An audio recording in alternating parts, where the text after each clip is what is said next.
Selon la Confédération des associations économiques CTA, 1100 entreprises ont été fermées du fait de l'insécurité dans le nord du Mozambique.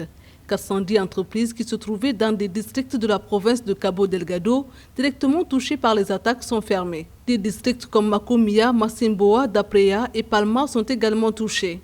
Les 750 autres entreprises ont subi des impacts indirects en raison de leur exposition aux différentes chaînes de valeur dans le flux d'activité. Plus de 198 000 emplois avaient été perdus depuis le début des attaques, dont 56 000 dans des unités commerciales des districts touchés par la violence.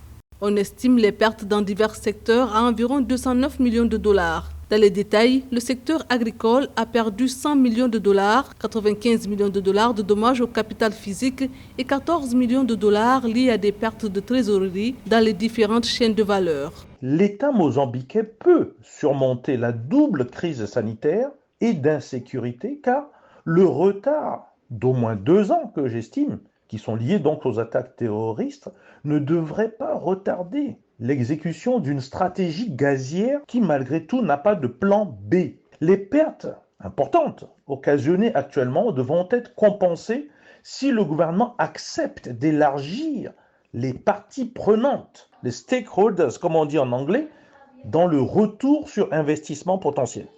Autrement dit, en excluant ceux qui auraient pu bénéficier qu'on se retrouve dans cette crise essentiellement, disons, d'accaparement des richesses. Par ailleurs, de nouveaux affrontements ont eu lieu jeudi 15 avril dans la ville de Palma, dans le nord-est du Mozambique, 3 semaines après une importante attaque djihadiste qui a fait des dizaines de morts et des milliers de déplacés, selon des sources militaires et sécuritaires.